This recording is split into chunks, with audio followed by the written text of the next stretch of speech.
Geometry Unit 3, Lesson 2, Conditions for Parallelograms. So in this lesson, we want to do like we did for triangles.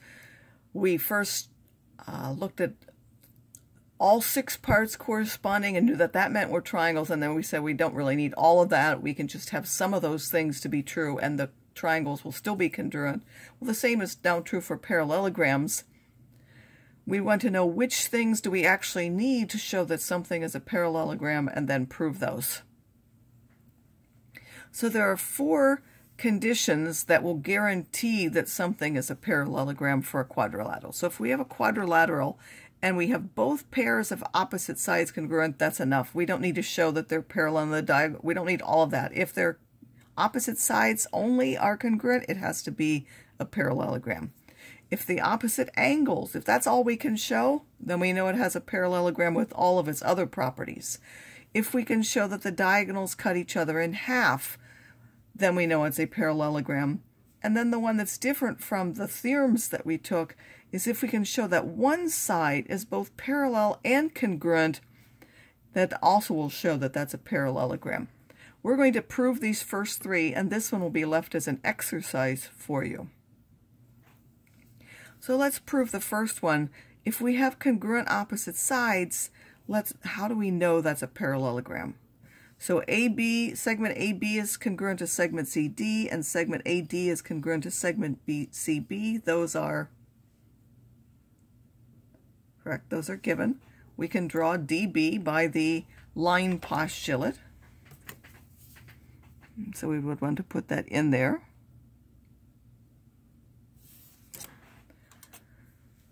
DB is now congruent to DB by the,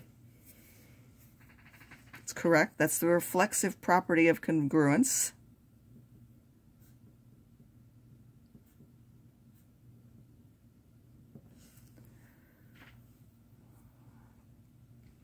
And now we have triangle ABD is congruent to triangle CDB by, so which triangle congruence theorem? So if we're going to show triangles are congruent, it has to be by one of those triangle congruence theorems. So if you said side, side, side, that's correct because we have 3 different sides. So this is the side, side, side triangle congruence theorem.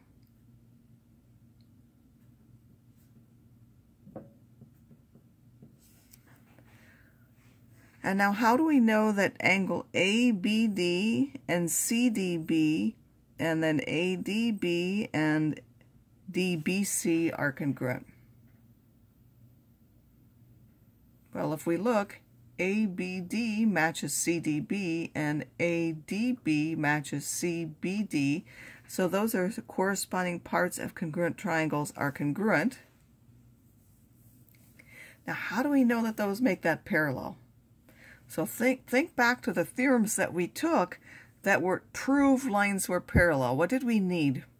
We either had same side angles were supplementary, that was a postulate. We had either that alternate interior angles were congruent, so we needed just a pair. We had a pair of corresponding angles were congruent, or in the exercises we looked at a pair of alternate exterior angles were congruent. So which ones of those do we have to be able to conclude that we have parallel lines? Correct, these are alternate interior angles for those. So this is the converse of the alternate interior angles theorem. So the converses are the ones that allowed us to show that those were parallel. And now that we have those are parallel, how do we know it's a parallelogram? Well, that's the definition of a parallelogram, is that the opposite sides are parallel. Remember, those definitions are if and only if statements.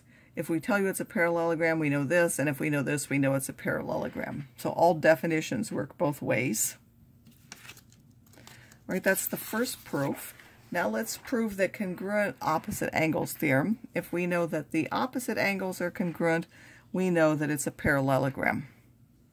So first of all, we know that those angles all add up to 360 using what?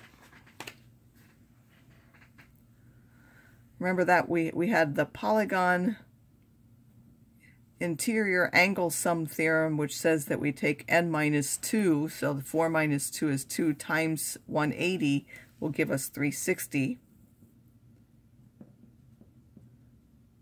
And we used that for quadrilaterals before. And then from the given information, we know that the measure of angle A has to be the same as the measure of, correct, C, because they're congruent. And the measure of angle B has to be the same as the measure of angle D, because they're congruent. Now we can substitute those to get this. I can put, instead of this B, I can put D, and instead of this C, I can put A. So that will give us this, or we can add, that will give us 2 of these and 2 of these. So we get twice the measure of angle A, or plus twice the measure of angle D is 360.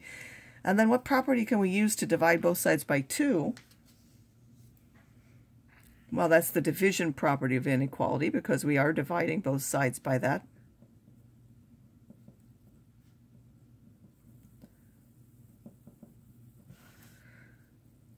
And then the result of that would be the measure of angle A plus the measure of angle D is 180. Therefore, those two are supplementary. So we now have A and D are supplementary. And how does that show that it's parallel? Remember, which conditions did we have to show things are parallel? This one we have same side interior angles are supplementary. So this is the converse of the same side interior angles postulate.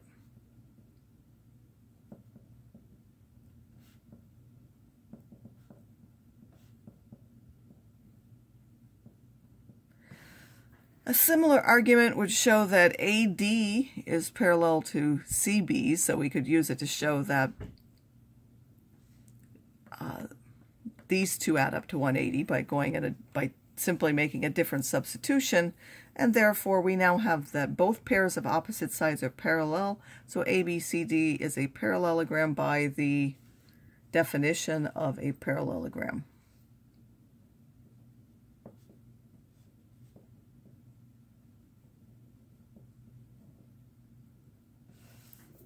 All right, then we're going to prove the bisecting diagonals theorem. As I said, that last one, one pair which is both parallel and congruent, also shows that it's a parallelogram. We're leaving that for you to show.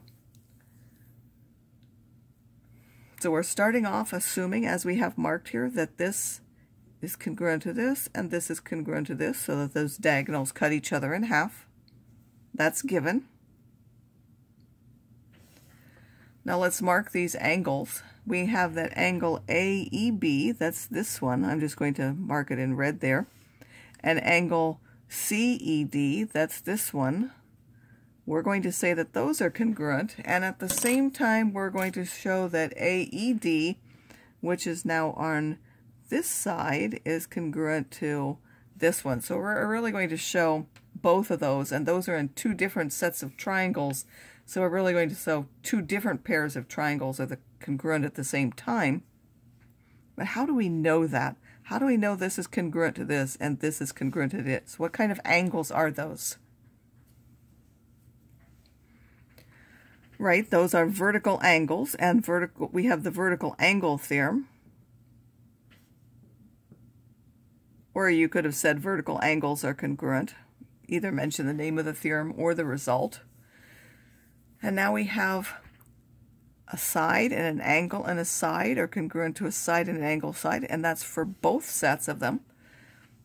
So this is going to be by the side angle side triangle congruence theorem. But what can we say is congruent now? We have triangle AEB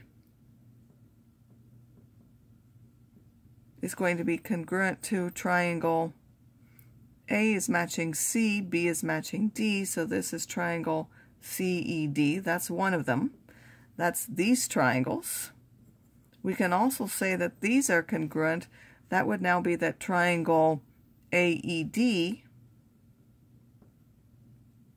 is congruent to triangle, again, A matches C there, so that would be triangle CEB. And then how do we know that AB is congruent to CD and AD is congruent to CB? Well, in this first set of triangles, AB and CD are corresponding parts, and in the second set, AD and CB are corresponding parts. So they're corresponding parts of congruent triangles, so therefore those are congruent. And now how do we know that ABCD is a parallelogram? Well, we have to use one of the other theorems that we already proved, which is the congruent opposite sides.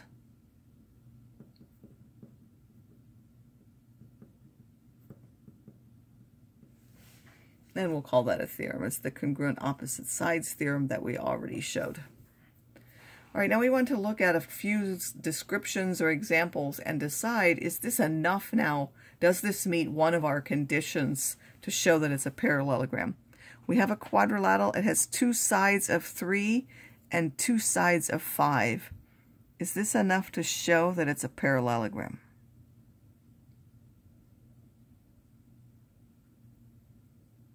And it's not. Why? We don't know that they're opposite sides. Remember, the theorem says they have to be opposite sides. We don't know if these are opposite sides.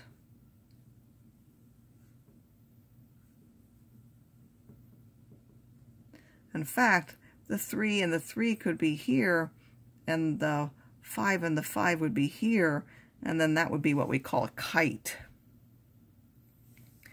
All right, here we have that x is 7 and y is 4. So if x is 7 and y is 4, what would AB be? AB is 5 times y minus 4, so that would be 5 times 4 minus 4. 20 minus 4 is 16.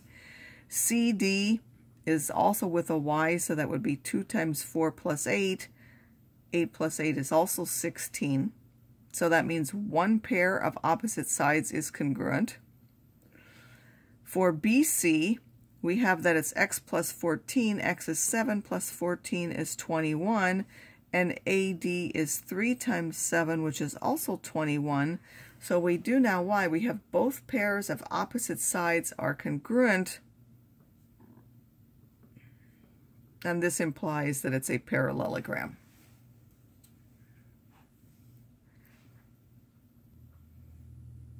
So again, we have both pairs of opposite sides are congruent. That shows that it's a parallelogram. And just remember, it's either could be both pairs of opposite angles, diagonals cut each other in half, or one pair of sides is both congruent and parallel. Those are the 4 conditions that show something is a parallelogram.